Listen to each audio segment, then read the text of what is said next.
Clara Mitchell sat in the driver's seat of her car, with the rain still dripping from the cracked windshield. Her hands trembled as she replayed the recording on her phone, the voice of her sister Victoria Mitchell filling the air. It was not just any conversation. It was Victoria speaking to her attorney about insurance policies, forged documents, and a payout worth $5 million. Once everything is processed, she will be nothing but ashes. Victoria's voice echoed coldly smooth like she had rehearsed it 100 times. Clara pressed the phone tighter against her ear and whispered to herself, "She really wanted me dead." The words were surreal, not because she had never suspected malice, but because now she had proof. Only hours before, Clara had survived what should have been her final night. She had been driving home when the brakes on her car failed completely on a downhill stretch of road. Her vehicle spun metal grinding against the guardrail, sparks flashing in the darkness. Somehow, by instinct and luck, she had managed to swerve into a ditch rather than over the cliff. She crawled out of the wreck with glass in her hair, her breath coming in short, painful bursts. A stranger stopped a tall man with a police badge who introduced himself as Detective Ryan Cooper. He had radioed for assistance and insisted she go to the hospital, but Clara shook her head. She knew something was wrong, far beyond a mechanical failure. Now the recording confirmed it. The brakes had not failed by accident. Victoria had staged the entire thing. The sound of her sister's calculated cruelty cut through Clara's chest sharper than the broken glass. "She has always been fragile," Victoria told the lawyer. "This will solve everything, and no one will question it. $5 million will give the family a fresh start." Clara could almost see her sister's smirk, the same smirk she wore whenever she reminded Clara that she was nothing more than a burden. For years, Victoria had cornered her in private with whispered insults meant to slice her confidence into pieces. "You are always behind me, Clara. You will never catch up. Sometimes I wish you were gone. The family would be better off without you." Those words once made Clara cry alone in her room. Tonight they felt like blades finally revealed in daylight. Clara closed her eyes and remembered the moment of spinning out the scream. She swallowed the metallic roar in her ears. She should have died. That was the plan. Yet here she was alive, holding a recording that exposed the sister she once adored as a child. The air in the car felt heavy, charged with betrayal and a strange kind of awakening. Her reflection in the rearview mirror showed a woman with blood on her cheek, mascara streaked from tears and rain, but also eyes lit with a new resolve. For the first time in years, she did not see herself as the powerless younger sister. She saw the survivor. She unlocked her phone and scrolled through the photos she had taken of the damaged brake line, the clean cut too precise to be wear and tear. Evidence. Every detail would matter now. Ryan Cooper had noticed it too when he looked under the hood. He had frowned, then quietly told her to be careful who she trusted. She understood what he meant. The betrayal had come from inside her own home. Clara's thoughts drifted back to dinner last week when Victoria raised a glass of red wine and offered a toast to family unity. Her parents, Richard and Evelyn, had smiled oblivious or perhaps deliberately blind. Victoria had squeezed Clara's hand so tightly under the table that her nails dug into skin while whispering, "Do not ruin this for us." Now Clara realized the toast was never about unity. It was about control. The recording continued with Victoria asking, "How long until the payout clears, Mark? I want it done quickly before anyone starts asking questions." Clara nearly dropped the phone. The callousness was not just greed. It was premeditated. Her death had been reduced to a transaction with a timeline. The shock hit her chest like a hammer. Then just as quickly, rage surged through her veins, hot and focused. Her sister had wanted her erased, but she had failed. Clara was alive, and the world would soon know. She leaned back in the seat, letting the storm outside hammer the roof. Thunder rolled above a fitting soundtrack to the war now igniting inside her. She pictured Victoria rehearsing her tears for the cameras, telling neighbors that Clara was gone, collecting sympathy while already tasting the money. The thought made Clara's stomach twist. For a moment, grief pressed down the realization that her own blood had tried to bury her. She imagined the headlines tomorrow, "Young woman dead in tragic accident." She imagined her mother's vacant expression, her father's disapproving silence, her sister's crocodile tears. Then another vision cut through, sharper and brighter. She imagined walking into the room while Victoria smiled at the insurance agents, imagined the silence when she appeared alive and unbroken. The emotional swing from despair to determination nearly left her dizzy, but it was exactly this undulation that fueled her resolve. Clara replayed one last snippet of the recording, Victoria's voice low and venomous. "She is worth more to us gone than alive." That sentence would be enough to destroy her sister when the time came. Clara switched off the phone and whispered, "Not anymore." She turned the key in the ignition of Ryan's borrowed cruiser. The engine roared back to life. Her heart pounded with the clarity of someone who had seen the abyss and refused to fall. She was not just surviving, she was preparing. She would gather evidence. She would outsmart every move. And when the moment arrived, she would confront Victoria in front of everyone, tearing down the perfect mask her sister had worn for decades. For now, she drove through the night rain, every wiper stroke clearing her vision a little more. The betrayal had nearly ended her life, but instead, it had given her a mission. To anyone listening now, she would say this: if you believe that no one deserves to be betrayed by their own family, hit that like button and stay with me. This is not just my story of survival. This is the story of justice waiting to strike. And justice is coming very soon. Clara remembered the first time she realized her family operated on a system where she was always the shadow and Victoria the shining light. As children, she had drawn pictures on the kitchen table while her mother Evelyn praised Victoria for memorizing lines from a school play. When Clara timidly showed her drawing of a house with a smiling family, her mother barely glanced and muttered, "Why cannot you be more like your sister?" That phrase carved itself into Clara's heart and echoed for decades. Her father, Richard, was no better. He believed appearances were everything. He wore crisp suits even on Sundays when the family went nowhere important. He demanded silence during his evening news and demanded obedience when he spoke of his reputation. To him, Victoria was an asset, the perfect daughter to present to neighbors and colleagues, while Clara was considered an inconvenience who never knew how to shine in public. These small slights built into a fortress of control where Clara could hardly breathe. As years passed, Clara found independence in quiet corners. She became skilled with graphic design, creating logos and posters for local businesses. The work paid enough for her to cover her own rent, but it never impressed her family. At family dinners, Richard would say things like, "Design is just coloring," and Evelyn would laugh and add that real achievement is becoming a lawyer or a doctor like Victoria's friends. Clara sat through those meals chewing food that turned to ash in her mouth. She learned to stay silent, yet inside a storm gathered. Victoria ruled the household like a queen. She had a way of speaking that turned even kindness into a weapon. When Clara once announced she had earned enough to buy a modest car, Victoria smirked and said, "Congratulations on achieving what most people manage by age 16. The table laughed while Clara stared at her plate. Emotional undulation cut her in two, humiliation on the surface, but determination quietly burning underneath. The worst part was the public humiliation. At a family reunion, Clara brought her portfolio of designs, hoping to show her relatives that she was capable. She opened the folder to reveal bright logos and carefully designed posters. Victoria snatched it from her hands and tore several pages in front of everyone. The sound of paper ripping silenced the room. Clara felt her throat close as Victoria declared, "This is what you waste your time on, while serious people earn real money." Evelyn did not defend Clara. She merely sipped her wine and remarked that Clara should not provoke her sister. That single moment branded Clara as weak in the eyes of cousins and uncles. The humiliation felt endless. After the party, Clara locked herself in her apartment bathroom and wept until her eyes swelled. Yet a small voice inside whispered, "This cannot last forever." She had survived humiliation before. She would survive again. Another emotional swing pulled her down when she discovered the revised family will. Her grandmother's estate had originally been split between both sisters. Clara found documents on Richard's desk showing that Victoria would now inherit nearly everything. Clara's share had been reduced to almost nothing under the justification that she lacked financial maturity.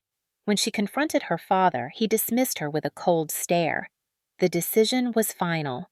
Victoria stood beside him with a smug smile, whispering, "Clara will understand someday." Clara felt crushed, her body heavy as if chains had been fastened around her. That night, she sat by her small desk, staring at unpaid bills and wondering how her own parents could erase her future so easily. Yet, even in that low point, another wave of resolve began to rise. Clara whispered to herself, "They will not break me. Not completely." Still, the pattern of abuse continued. Evelyn compared every choice Clara made with Victoria's so-called achievements. If Clara wore a blue dress, Evelyn reminded her that Victoria wore designer gowns. If Clara cooked a simple pasta, Evelyn mentioned that Victoria attended fine dining events. Every comment chipped away at Clara's spirit, yet also sharpened her understanding that she would never be accepted on their terms. The household became a battlefield where Clara's silence was her shield. Victoria grew bolder in her dominance. One evening after Clara returned from a meeting with a client, she found Victoria waiting in her apartment uninvited. Victoria paced the living room holding one of Clara's sketches. "This is pathetic," she said. "Do you really think this will build a future?" When Clara demanded she leave, Victoria slapped her across the face. The sting burned, but worse was Evelyn's response when Clara told her the next day. Evelyn shrugged and said, "You provoked her." Richard added a lecture about respect and maintaining family harmony. The message was clear. In their eyes, Clara was always guilty while Victoria was untouchable. Clara's isolation deepened. Cousins stopped calling, friends drifted away. Neighbors repeated rumors that Clara was unstable. Those rumors came from Victoria's subtle campaigns. At social gatherings, she would lower her voice and say, "Clara struggles, you know. She is fragile." The words spread like oil on water. Clara felt trapped in an invisible cage. The emotional roller coaster dragged her down to a near breaking point. She began questioning her worth, doubting her memory whenever Victoria contradicted her. Once, Clara recalled a family event where Victoria insulted her, but when she mentioned it later, Victoria insisted it never happened. Evelyn backed her. Richard nodded along. Gaslighting became routine, twisting Clara's mind until she almost believed she was imagining cruelty. Yet in the quiet of night, she knew the truth. She began writing down events in a secret journal to anchor her reality. The lowest point came when she overheard Victoria speaking with Richard about future investments. Victoria laughed and said, "Once Clara is out of the picture, we will finally move forward." The words sliced through Clara like ice. She pressed herself against the wall, struggling to breathe, realizing that her existence was viewed as an obstacle rather than a life. She stumbled into her room and collapsed on the bed, grief crashing over her. But then another wave of emotion surged, not grief this time, but anger. She whispered into the darkness, "They will not erase me." She would not let humiliation define her forever. That night, Clara sketched not for clients, but for herself. She drew a phoenix rising from ashes' wings, spread wide flames glowing bright. Tears blurred her vision, but her hand stayed steady. The drawing was not just art. It was a declaration that she would rise no matter how many times Victoria tried to push her down. Emotional undulation carried her between despair and fierce determination. Her life had become a pendulum of pain and resolve. She understood now that her family thrived on control, that Victoria's dominance depended on Clara's silence. If she stayed quiet, she would remain their victim. If she found her voice, she could reclaim her future. She placed the drawing on her desk and stared at it until dawn broke through the curtains. The sunlight fell across the phoenix and across her bruised cheek, illuminating both pain and strength. Clara whispered to herself, "I will endure." The story was only beginning. The night of the staged accident began with a chill in the air that made Clara tighten her coat as she walked toward her car.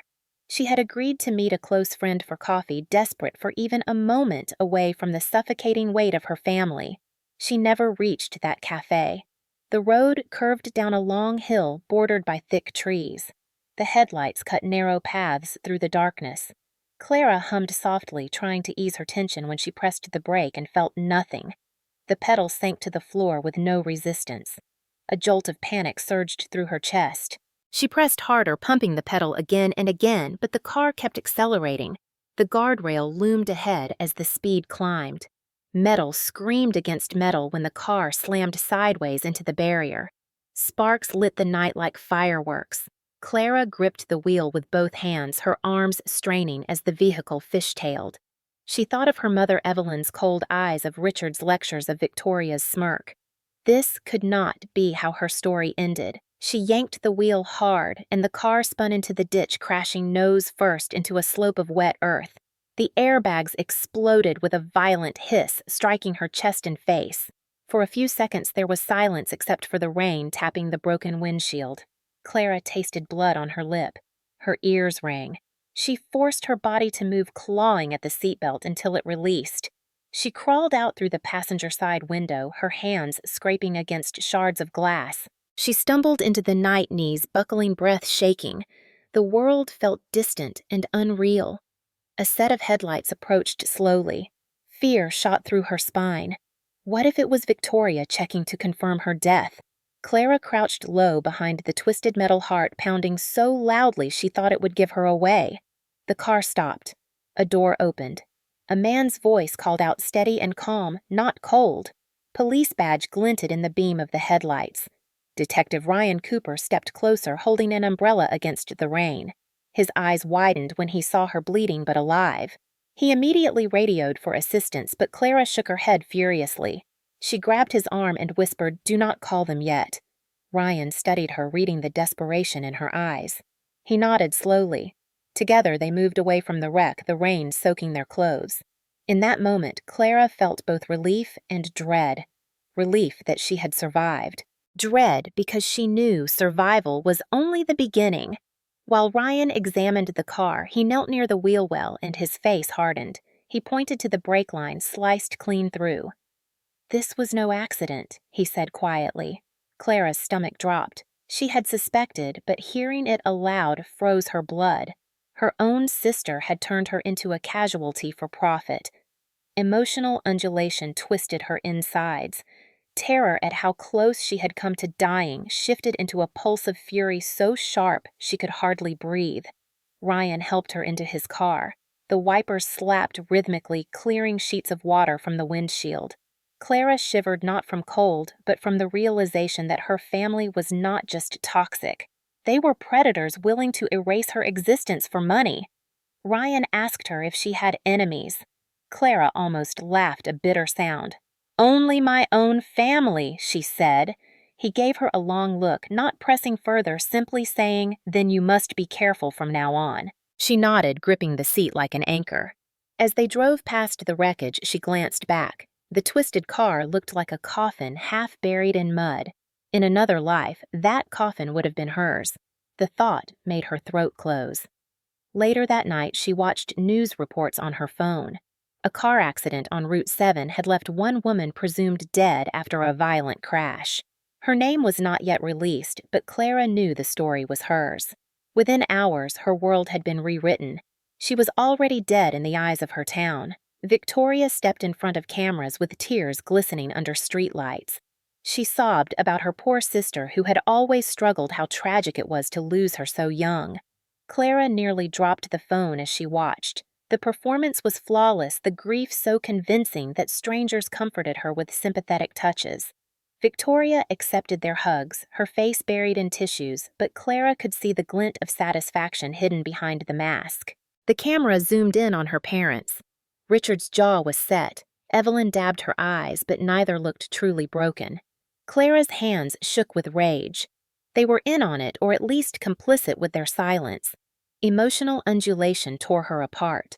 Pain that her family could mourn her publicly while secretly celebrating, then anger that burned away the despair, leaving behind resolve. Clara whispered into the empty room, "You will not win." The broadcast replayed Victoria's statement. Clara was fragile. She had so much potential, but she could never handle the pressure. "We tried to help, but sometimes fate is cruel." Those words were more than a lie. They were the final insult. Clara had been labeled fragile so many times that the world believed it now. Victoria's lie became Clara's false obituary. Yet in that very insult lay the seed of Clara's strength. If they thought she was weak, they would never see her strength coming. She replayed the footage again and again, studying every glance, every detail. Victoria wore a black coat with pearl earrings. Clara remembered those pearls. They were not family heirlooms. They were gifts from someone's secret paid for with stolen money. Proof waiting to be uncovered. Clara felt another surge of determination. The staged accident had not killed her. It had awakened her. She thought of the moment the brakes failed the helpless rush of speed, the screaming metal. She thought of the second when she believed she would never see daylight again, and she thought of the fire in her chest now. They had taken her life and twisted it into a tragedy. She would take their lies and twist them back into justice. Ryan pulled over near a diner to let her rest.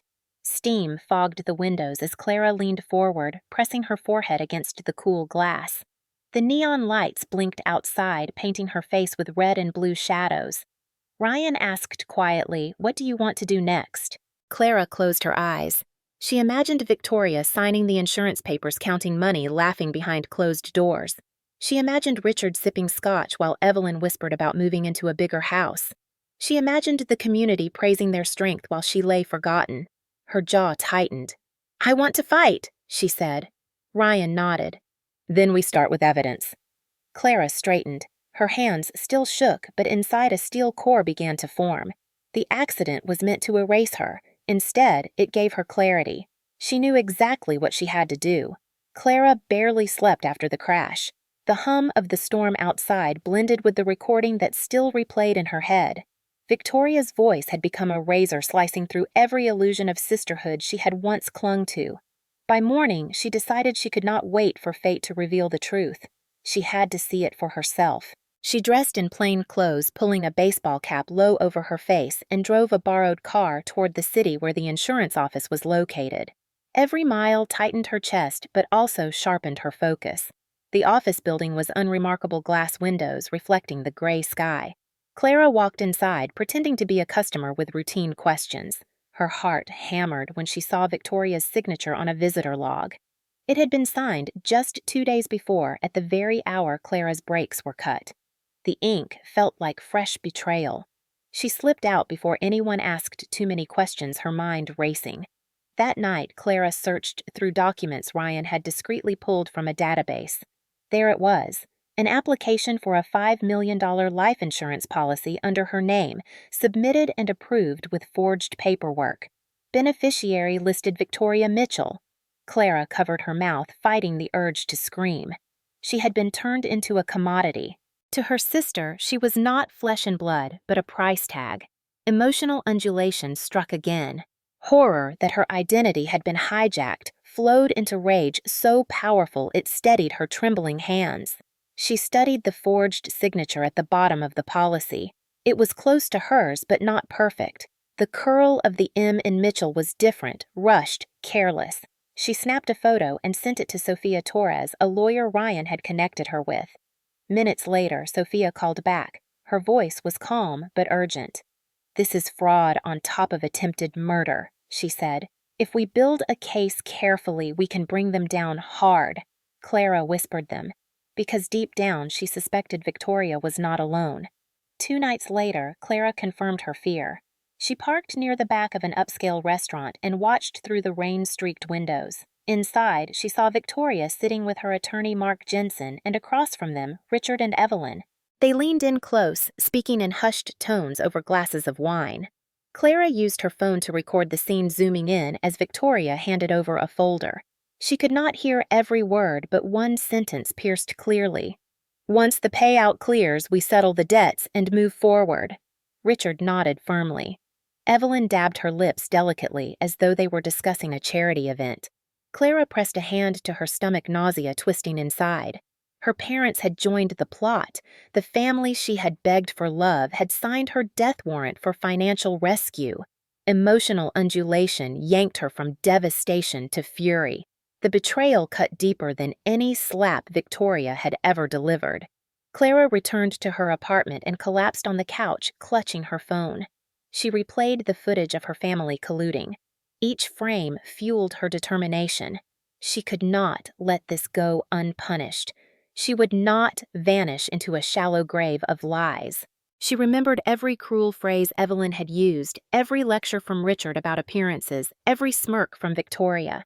They had all prepared her for this moment without knowing. They had taught her how to survive cruelty. Now she would teach them about consequences.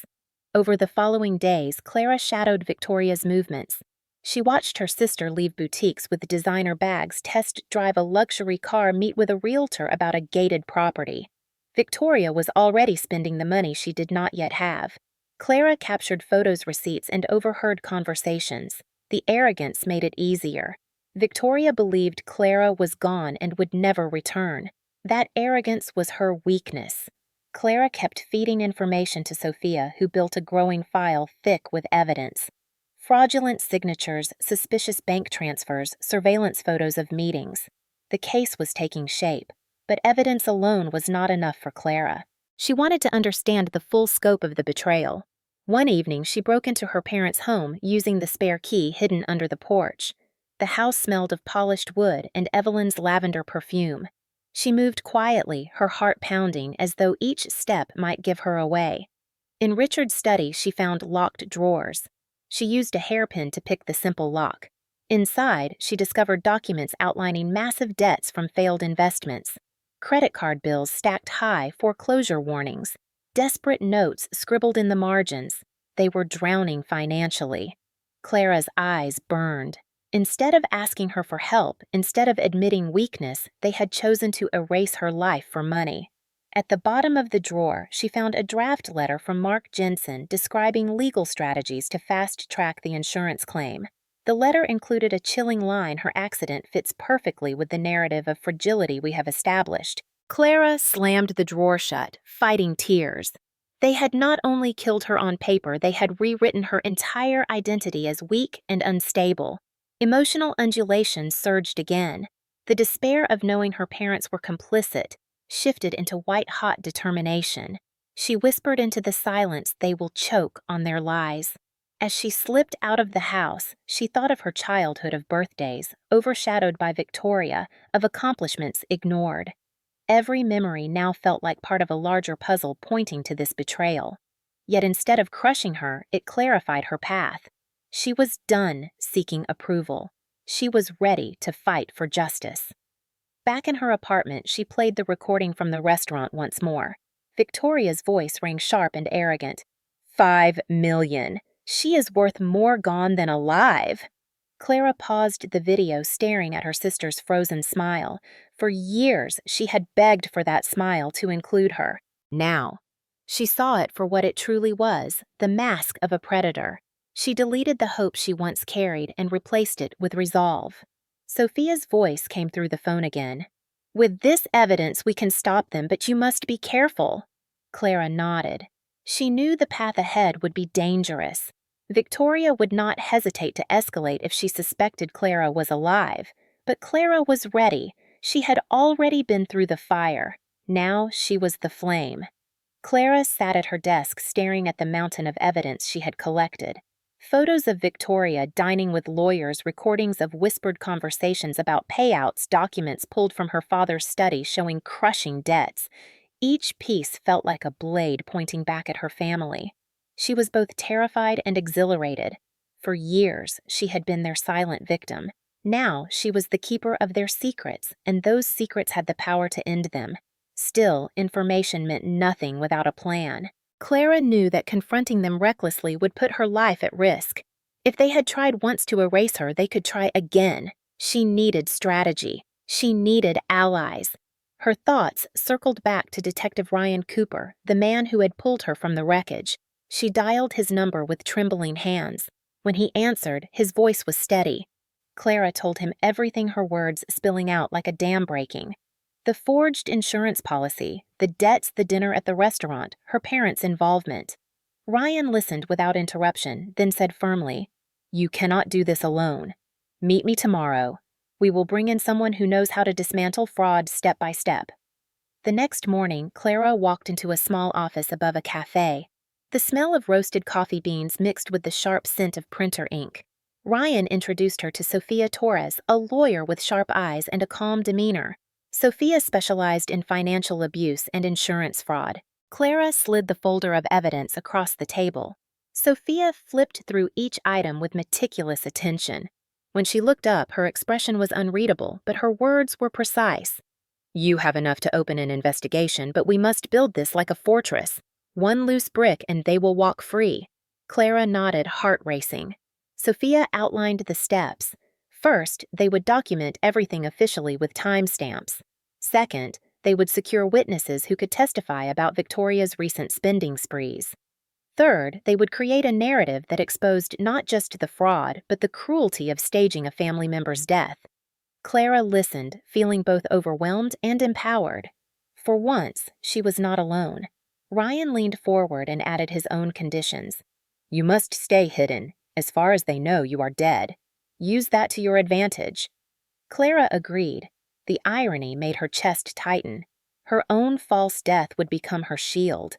Over the following days, Clara transformed her apartment into a command center. Sticky notes covered the walls, each marking a connection between bank statements, forged signatures, and overheard conversations. Ryan helped install discreet cameras in case Victoria tried to snoop. Sophia coached Clara on how to gather admissible evidence. Every move felt dangerous, but danger no longer paralyzed Clara. It sharpened her focus. Emotional undulation carried her through waves of fear followed by surges of purpose. One night, Clara disguised herself as an insurance employee, borrowing a blazer and glasses. She walked into the office where Victoria had filed the policy. With careful politeness, she requested access to confirm beneficiary details. The clerk hesitated but eventually handed her a copy. Clara's pulse thundered as she slipped the document into her bag. Another victory. Another piece of proof. Later, she and Sophia spread the papers across the table. Sophia pointed to the inconsistent handwriting, the forged notary stamp, the suspicious timing of the policy approval. "This is airtight," she murmured. They thought they were clever, but greed makes people careless. Clara felt a flicker of pride, something she had not felt in years. She was no longer the fragile sister living in Victoria's shadow. She was building her own case step by step, yet fear still crept in during quiet hours. Clara would lie awake imagining Victoria's reaction if she discovered the truth. She pictured her sister's cold smile hardening into rage, Richard storming into the room, Evelyn whispering poison into ears of neighbors. The fear threatened to suffocate her, but each time she returned to the drawing of the phoenix pinned above her desk. She whispered, "You will rise." Emotional undulation pulled her from dread into resilience. Ryan continued his quiet support. He taught her how to record conversations with a hidden microphone. He reminded her to document her own whereabouts to prove she had been alive all along. Together, they practiced scenarios. If Victoria tried to deny, Clara would play the recording. If Evelyn feigned ignorance, Clara would produce the bank statements. If Richard tried to intimidate, Clara would stand silent and let the evidence speak.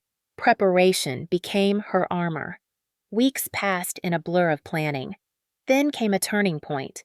Clara trailed Victoria to a jewelry store and watched her purchase a diamond bracelet with cash. Clara recorded the exchange.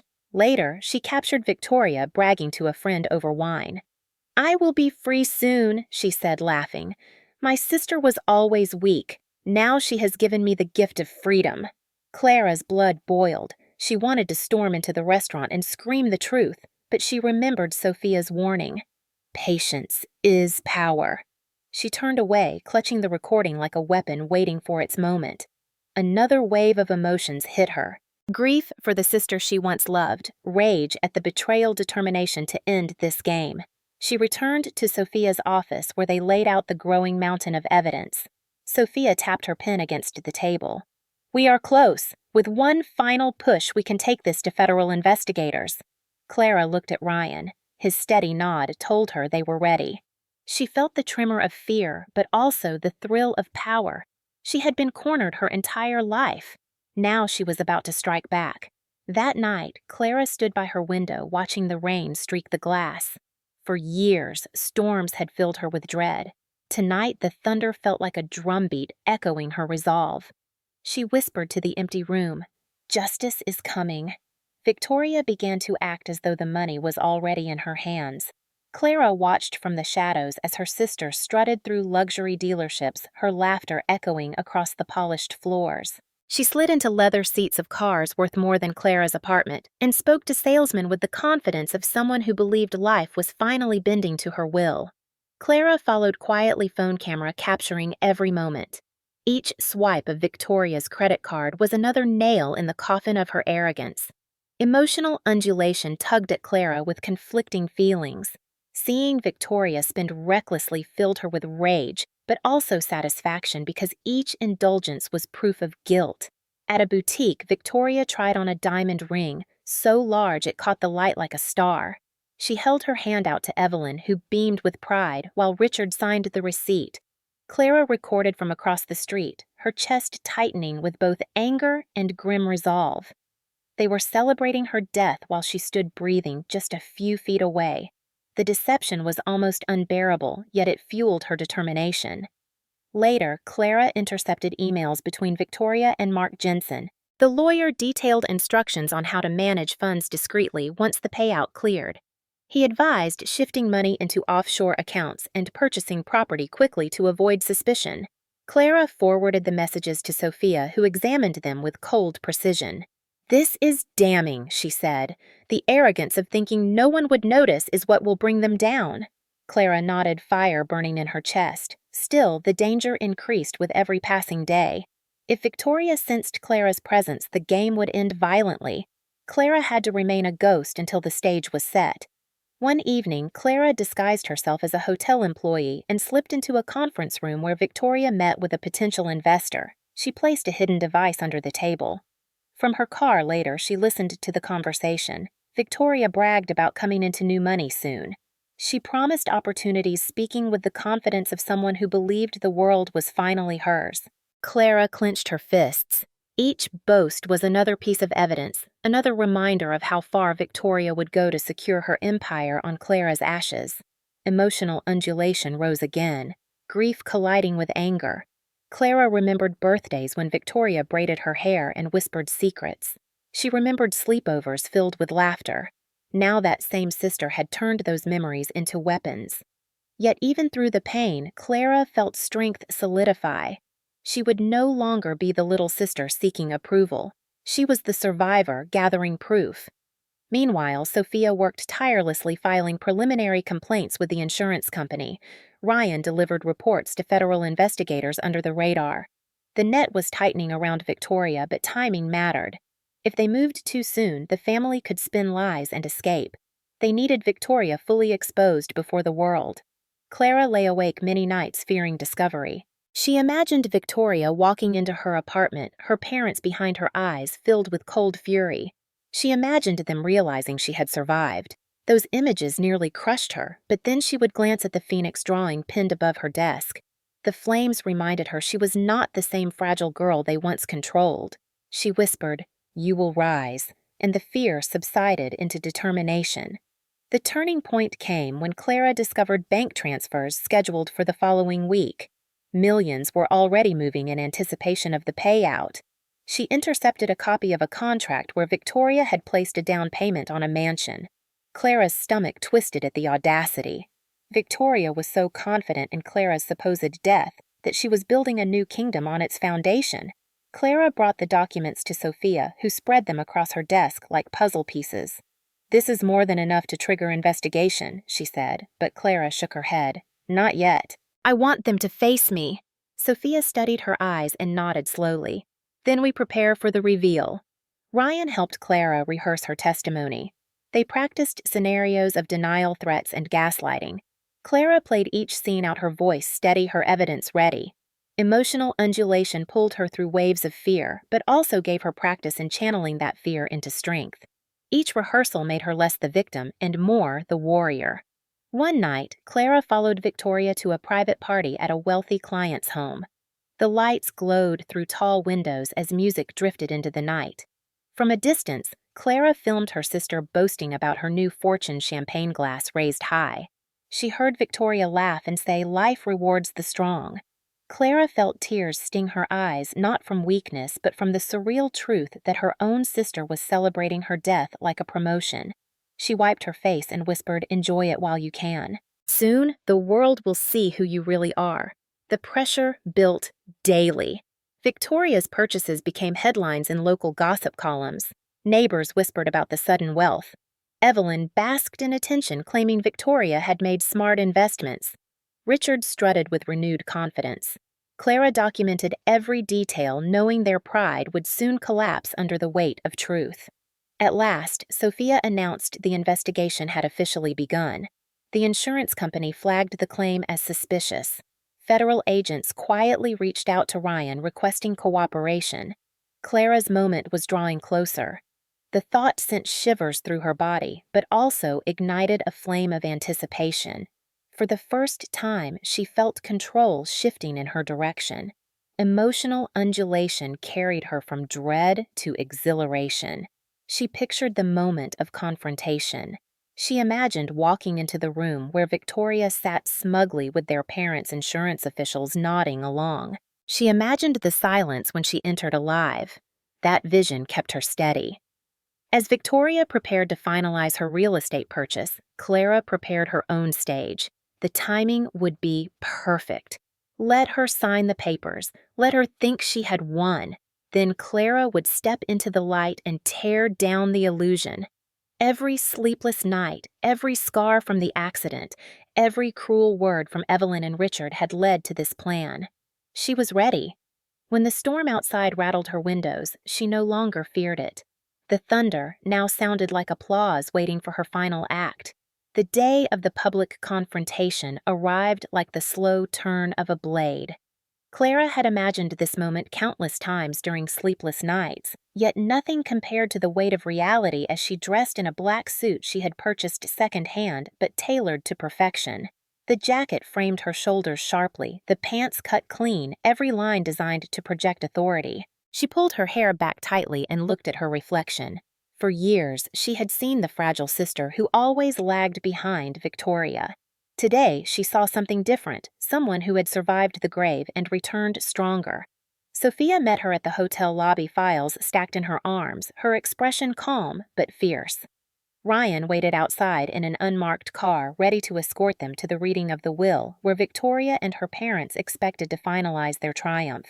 Clara's stomach churned with nerves, but beneath the fear lay a fire that would not be extinguished.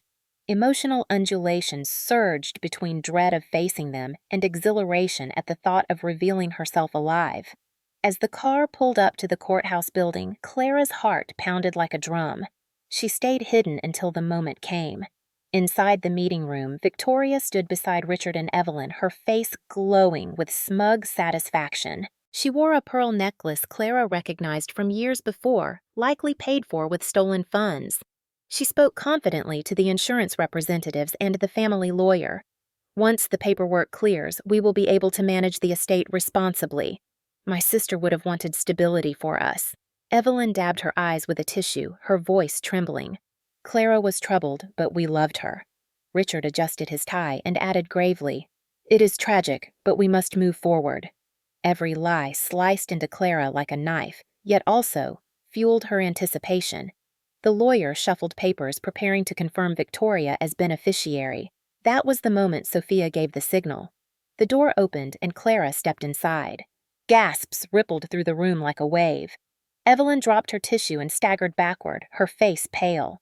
Richard froze, his jaw falling open. Victoria's glass of water slipped from her hand and shattered on the floor. For a long moment, silence reigned, except for the sound of shards scattering. Clara stood tall, eyes locked on her sister. "Surprised to see me alive?" Her voice cut through the tension like steel. Victoria's lips trembled, but she forced a smile. "Clara, this must be some mistake. You look unwell." "Where have you been?" Clara pulled a phone from her pocket and pressed play. The recording of Victoria's voice filled the room.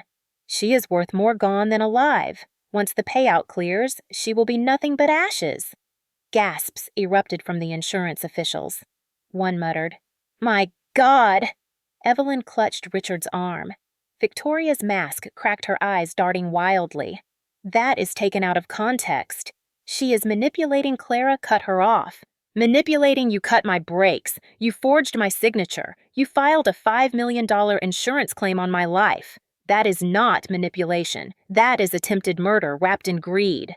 The words echoed with righteous fury. Emotional undulations swept through Clara's body, her fear melting into a surge of power as she saw the room's perception shift. No longer was she the fragile sister. She was the survivor exposing truth. Sophia laid documents on the table with crisp precision. These are copies of forged insurance applications, suspicious bank transfers, and recordings of financial discussions. As of this morning, federal investigators have been notified. The insurance representatives exchanged shocked looks. One scribbled notes rapidly while another dialed a number with trembling fingers. Richard found his voice, his tone harsh. "You do not understand. We were desperate. We had no choice." Clara turned to him, her eyes burning. "No choice. You chose to erase your daughter.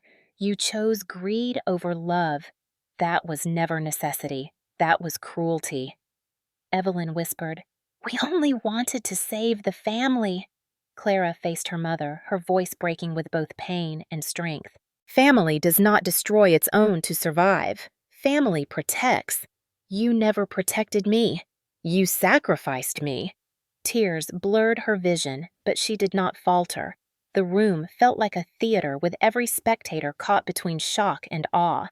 Emotional undulations swept again as Clara's voice shook with sorrow, then hardened into fury.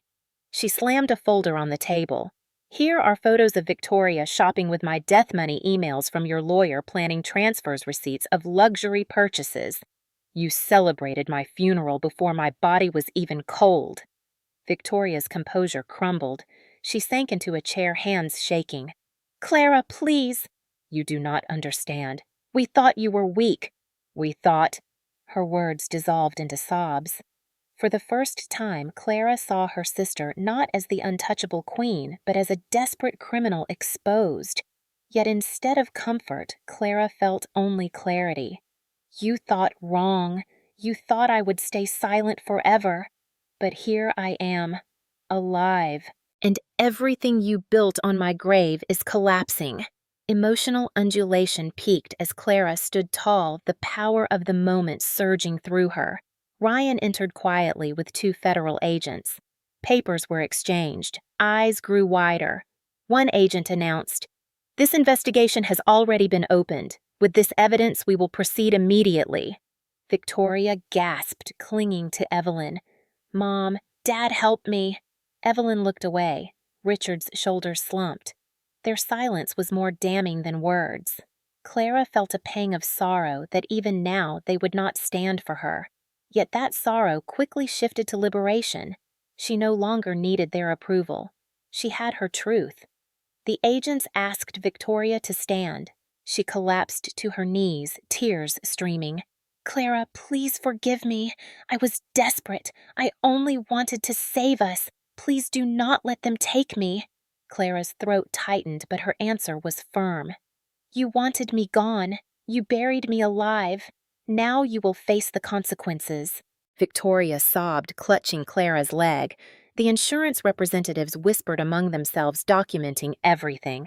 Sophia's eyes shone with fierce pride at Clara's strength.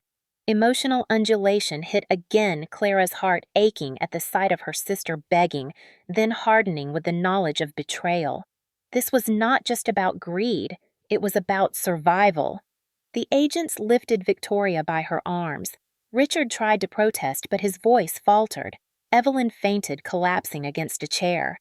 Clara did not move to catch her. She simply watched as the empire of lies fell apart. One official turned to Clara. "Your testimony and this evidence will ensure justice." Clara nodded, her voice steady. "I will testify. I will show the world what they tried to do." As the agents led Victoria away, Clara caught her sister's final desperate cry. "Clara, please. I never thought you would fight back." Clara answered softly but firmly. "That was your greatest mistake." The room erupted with murmurs, the weight of truth undeniable. Emotional undulation swept through Clara one last time as fear dissolved completely into triumph. She had reclaimed her voice in the most public way possible. She had shown not only her family, but the entire room that cruelty has consequences. As she walked out flanked by Sophia and Ryan, the air outside felt fresher than it ever had. The storm clouds above parted slightly, sunlight spilling through. For the first time in years, Clara felt free. She whispered to herself, "This is only the beginning." Clara thought the confrontation had been the climax, but the storm was only beginning to break.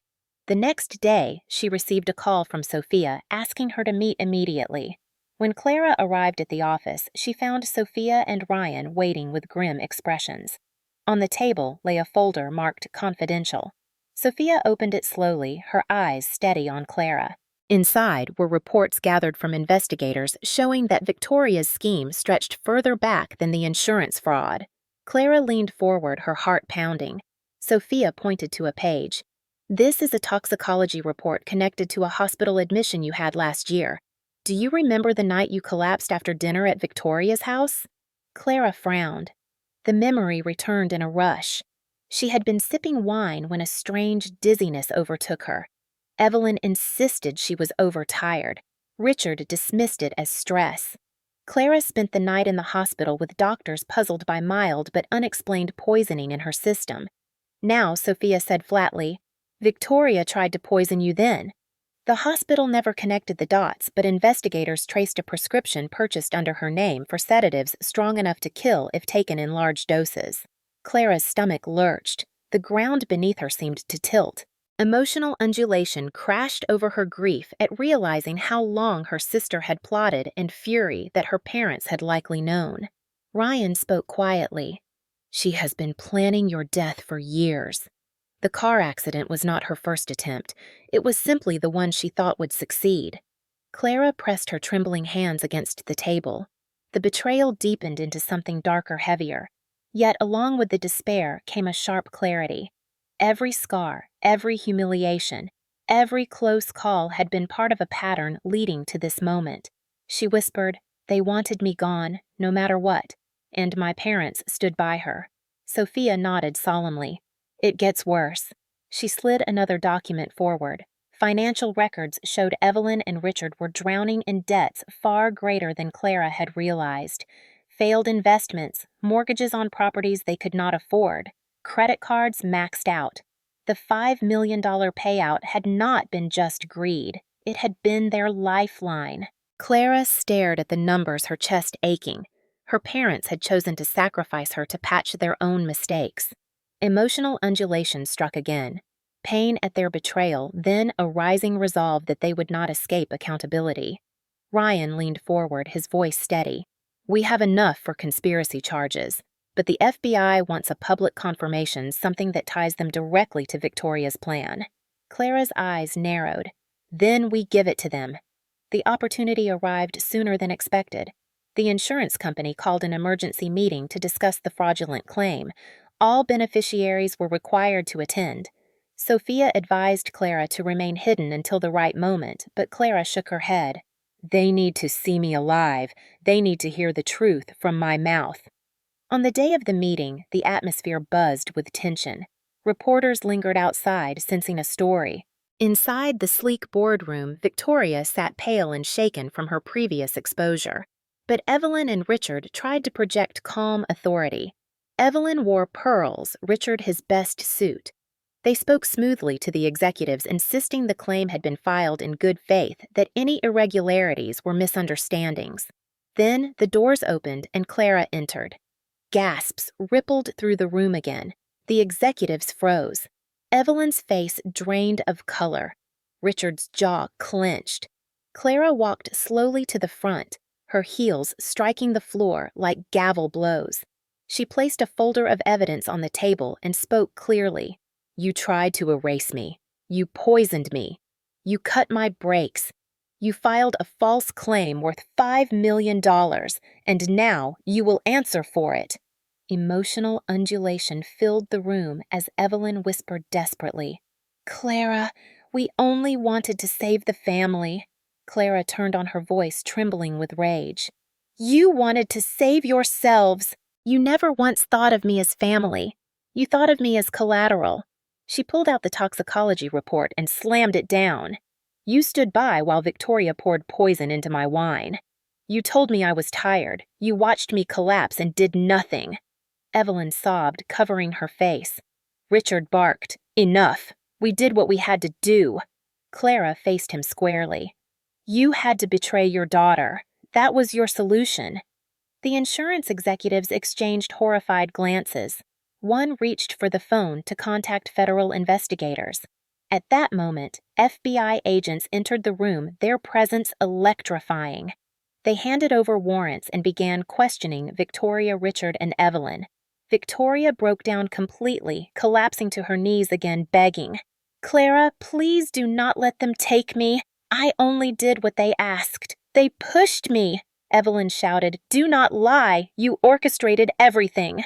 The family turned on itself, voices raised in chaos. Clara stood silent, watching the empire of deceit crumble under its own weight. Emotional undulations surged again as sorrow at the sight of her family imploding gave way to fierce satisfaction that justice was finally tightening its grip. The agents read charges aloud: insurance fraud, attempted murder, conspiracy. Richard tried to argue. Evelyn wailed. Victoria sobbed uncontrollably. The executives documented everything, their faces stern. One said, "The claim is void. The matter is now in the hands of federal authorities." Clara finally spoke, her voice steady. "For years you told me I was weak. You told me I was fragile. You tried to erase me. But I am still here, and you will face the consequences of what you did." The room fell into heavy silence, broken only by the shuffle of papers and the snapping of handcuffs. As Victoria was led away, she turned her tear-streaked face to Clara. "Please forgive me." Clara shook her head. "Forgiveness is not mine to give. Justice will answer you." Emotional undulation struck once more, grief for the sister she had once loved, mingling with the liberation of seeing her finally exposed. Evelyn clutched Richard's arm as agents approached them. "We only did it for survival," she pleaded. Clara met her gaze coldly. "You did it for greed, and you will pay the price." The agents escorted them out, leaving Clara standing in the wreckage of lies transformed into truth. Reporters swarmed the hallway, capturing images of the disgraced family. Headlines would soon scream of betrayal, fraud, and attempted murder. Clara stepped outside into the flashing cameras. For years, she had been invisible, dismissed as fragile.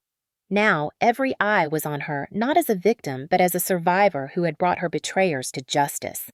The sunlight fell across her face, warm and freeing. Emotional undulations swept her one final time in that moment. Sorrow that her family bond had ended forever, and triumph that she had reclaimed her life. She whispered softly, "You tried to bury me, but you planted a seed instead." The courtroom was packed on the day of sentencing. The air buzzed with anticipation, reporters filling the benches, victims of financial fraud clutching files, neighbors whispering in disbelief. Clara sat in the front row, flanked by Sophia and Ryan. She wore a navy dress suit, her shoulders squared, her eyes forward. She had survived the fire, and now she was here to witness the ashes. Victoria shuffled into the courtroom in handcuffs, her once flawless hair disheveled, her face pale. Richard followed his expression, hollow Evelyn close behind, with trembling hands. The three who had once controlled every corner of Clara's life now looked small under the fluorescent lights. Emotional undulations surged through Clara. Grief for what family should have been, followed by satisfaction that the truth had burned through the lies. The judge entered and the room rose. Then silence fell heavy as the charges were read. Insurance fraud, attempted murder, conspiracy to commit financial crimes. Each word was a hammer striking down the myth of respectability Victoria had cultivated for years. The prosecution presented evidence gathered over months, from forged signatures to toxicology reports, from secret recordings to surveillance photos. Each piece of evidence stacked like bricks, building a wall around Victoria and her parents with no way out. The defense attempted to paint Victoria as misguided, pressured by financial desperation, but the recordings of her voice laughing about Clara's supposed death shattered any sympathy. When the prosecution played the clip of Victoria saying she is worth more gone than alive, the entire room gasped. Clara felt tears sting her eyes, but her jaw remained set. She was no longer the broken sister. She was the survivor who had brought this evidence into the light. Emotional undulation struck again as pain of hearing her sister's cruel words mixed with triumph at knowing everyone heard them too. During testimony, Clara took the stand. She described the night her brakes failed, the terror of spinning toward the cliff, the moments she thought would be her last. She spoke of the recording she had captured of the debts her parents hid, of the cold betrayal that ran deeper than any wound. Her voice wavered, but she held steady, letting the jury see both her scars and her strength. Sophia guided her carefully, ensuring every fact was laid bare. The defense tried to rattle her, suggesting she misunderstood, but Clara's eyes locked on them and she said firmly, "You cannot misunderstand poison in your wine or a cut brake line." The jury believed her. After days of testimony, cross-examinations, and arguments, the jury delivered the verdict: guilty on all counts. Victoria collapsed into sobs. Richard slumped back. Evelyn cried out softly. Clara closed her eyes, the wave of emotional undulation almost too much. Sorrow that it had come to this relief, that justice had prevailed. Triumph that she had stood against them and survived.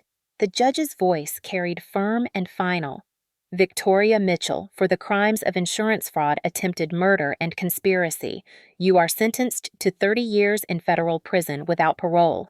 Richard and Evelyn Mitchell, for conspiracy and aiding fraud, you are sentenced to 15 years each. The room erupted with murmurs, reporters scribbling furiously, victims sighing in relief. Clara sat frozen for a moment, absorbing the magnitude. Her sister, who once ruled the family with cruelty, was being led away in shackles. Her parents, who once dismissed her as fragile, were marched out by federal marshals. Emotional undulation surged again. Grief that the family she once longed for was gone forever. Triumph that their reign of control was finished. Outside the courthouse, cameras flashed, microphones thrust forward. Reporters shouted questions. "Clara, how does it feel to see your family sentenced?" She paused, choosing her words with care. "It feels like justice. They tried to erase me, but I am still here." Her voice carried with quiet power, the words replayed across evening news broadcasts. That night, Clara sat alone in her apartment, staring at the files and evidence spread across the table. They were no longer weapons she needed. They were relics of a battle fought and won. She gathered them into boxes, sealing the past away. The next morning, she awoke to messages flooding her phone. Strangers from across the country reached out, calling her a survivor, thanking her for exposing fraud, telling her she gave them courage to stand against abuse. Emotional undulation struck again, tears of gratitude mixing with the ache of everything lost. Clara realized she had become a symbol, not just a victim. She had shown that even when betrayed by family, one could rise and fight back. In the weeks that followed, the consequences rippled outward. The insurance company launched broader reforms, citing Clara's case as proof of the need for stronger protections. The community gossiped endlessly, but beneath the whispers was admiration. Neighbors who once looked at Clara with pity now nodded with respect. Some even apologized for believing Victoria's lies. Clara accepted their words but kept her heart guarded. Respect from strangers could not heal the wounds carved by family betrayal, but it could remind her she was no longer invisible. She visited the wreck of her car at the impound lot one final time. The twisted metal stood as a monument to what should have been her grave. She laid her hand on the crushed hood and whispered, "You did not bury me. You forged me." She turned away with new determination. Emotional undulation surged again, pain for what she endured, transforming into fuel for what she would build next. The story of Clara's survival spread wider, picked up by national outlets. Headlines read, "Woman Survives Staged Death Plot by Sister and Insurance Fraud Exposed in Family Betrayal Case." Clara's face appeared on screens not as a victim, but as a survivor who fought back with intelligence and courage. The world saw her strength, and for the first time in years, she saw it too. Clara stood outside the courthouse after the sentencing, the chill of autumn brushing her cheeks, the sound of distant traffic blending with the murmurs of reporters dispersing. For the first time in her life, she felt no invisible chain pulling her backward. The storm was over, yet her journey was not finished. Emotional undulations stirred within her sorrow for the family she had lost. relief for the freedom she had won, and an emerging hope that something new could grow from the ruins. In the days that followed, she found herself restless, unable to sit still in the quiet of her apartment. She walked the city streets, watching strangers hurry past, and realized how many stories of hidden suffering surrounded her. Every woman with downcast eyes, every man speaking too harshly on the phone, every child clinging to a parent too tightly reminded her of her own years of silence. She thought about how many people had no one to believe them. No detective like Ryan, no lawyer like Sophia. The thought ignited a spark. One evening, she sat at her desk and began sketching ideas. She wrote phrases like safe haven justice healing across a blank page. Slowly, the concept formed. A foundation dedicated to helping victims of family abuse, fraud, and betrayal. A place where no one would feel invisible. She named it Phoenix Haven after the symbol that had carried her through her darkest nights. Emotional undulation rose again as fear whispered she was not strong enough to lead others. Then courage answered that her scars were proof she was ready. With Sophia's legal expertise and Ryan's connections in law enforcement, they laid the groundwork. Within months, Phoenix Haven Foundation opened in a small rented office with secondhand furniture and freshly painted walls. The first client was a young teacher whose husband controlled her finances and threatened her with deportation, though she was a citizen. Clara sat with her late into the night, listening, offering warmth, guiding her toward Sophia and Ryan for legal and safety support. When the woman cried into her hands, Clara remembered her own nights of despair. Emotional undulation swept her sadness at seeing another endure pain, strength at knowing she could help. Word spread quickly. Survivors came seeking guidance. Some carried bruises, others only invisible wounds of control and manipulation. Each found in Phoenix Haven a place of belief and strategy. Clara hired counselors, forensic accountants, legal aides. She transformed her pain into purpose brick by brick. Yet healing was not linear. There were nights Clara lay awake, haunted by Victoria's face in the courtroom, her desperate cries for forgiveness. There were days she stared at old family photos, her parents smiling, Victoria's arm around her, and wondered if anything had ever been real. Emotional undulation pulled her between grief and resolve. She allowed herself tears, but refused to drown in them. Instead, she turned each pang into fuel to keep building. 1 year after the trial, Phoenix Haven moved into a larger building, a renovated Victorian with space for support groups, legal clinics, and a shelter floor. At the opening event, Clara stood before a crowd of survivors, volunteers, and donors. She wore a simple dress, her voice steady as she said, "They tried to erase me, but I am still here. And so are all of you. We are proof that cruelty cannot silence us." The crowd erupted in applause, many wiping tears. Clara felt the wave of emotional undulation crest grief for her past, replaced with joy for this shared moment of triumph. Ryan became her steadfast ally, often escorting survivors safely to the foundation. Sophia led legal workshops teaching women how to recognize financial abuse. Together, they formed the family Clara had always needed, a chosen family, bound not by blood but by trust. One afternoon, Clara received a letter from prison written in Victoria's handwriting. Her heart pounded as she unfolded the pages. The words dripped with bitterness. Victoria blamed Clara for everything, accused her of betrayal, and ended with a chilling line, "I hope you learned your lesson." Clara felt the familiar sting of her sister's cruelty, but instead of crumbling, she framed the letter and hung it on her office wall. When clients asked about it, she would smile faintly and say, "Yes, I learned my lesson. I learned that survival is power." Emotional undulation pulsed again. The ache of memory transformed into strength she could share. 3 years after the sentencing, Clara hosted a gala to raise funds for Phoenix Haven. The ballroom sparkled with lights. Survivors stood proudly sharing their stories. Donors pledged support. Clara took the stage and spoke with clarity. "Cruelty tried to bury me, but it planted a seed instead. Today, that seed has grown into hope for countless others. Tonight, we celebrate resilience." The crowd rose to their feet in thunderous applause.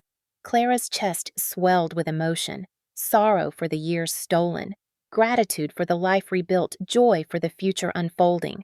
Emotional undulation surged one final time, not as chaos, but as harmony.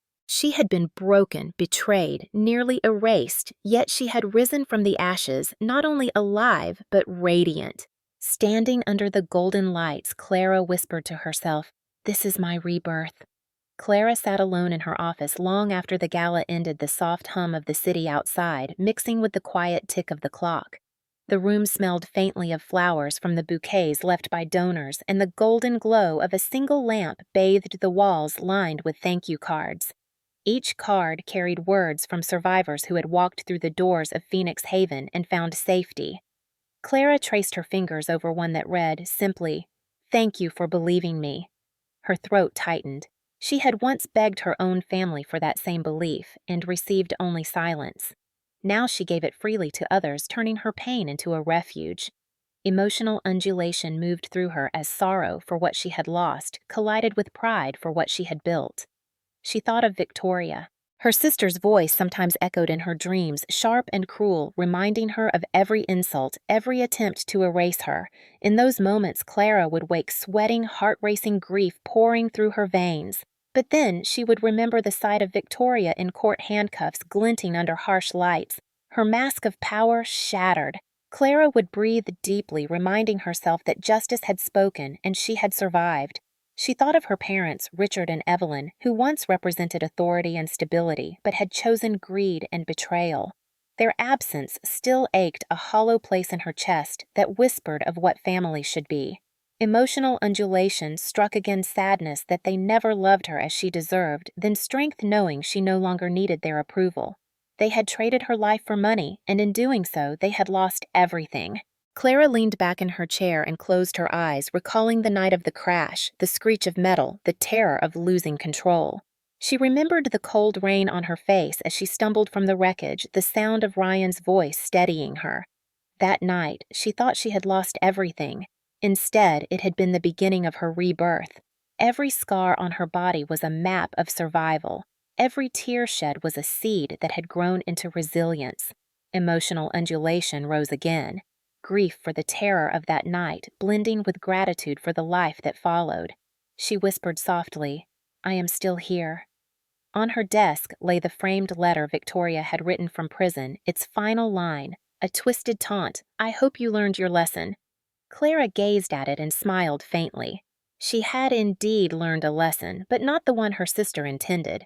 She had learned that cruelty destroys itself, that betrayal cannot silence truth, that even in the deepest darkness there can be sparks of light. She had learned that resilience was not the absence of pain, but the decision to rise again and again. She had learned that family is not defined by blood, but by those who choose to stand beside you. Ryan and Sophia had become her true family, their loyalty and courage more precious than any inheritance. Clara stood and walked to the window. The city lights shimmered like stars scattered across the ground. She thought of the survivors who would arrive tomorrow seeking help. She thought of the women who would walk into Phoenix Haven trembling with fear, the men who would confess secrets of control and shame the children who would cling to their mothers. She was ready for them. She would listen. She would believe. She would guide. Emotional undulations swelled one final time. Sorrow for all who still suffered triumph that she could be their voice. Hope that healing was possible. Clara opened the window slightly, letting the night air brush her skin. She whispered to the darkness, "You tried to erase me, but I became the shelter." In that moment, she felt both the weight of her past and the lightness of her future. The betrayal of her sister and parents would always be a scar, but scars do not define the end of the story. They mark survival. Clara turned off the lamp and stepped into the hallway, lined with photos of survivors smiling, standing tall, reclaiming their lives. She touched the frame of one photograph gently and whispered, "We rise together." As she locked the door behind her and walked into the quiet night, she knew her journey was not just about survival anymore.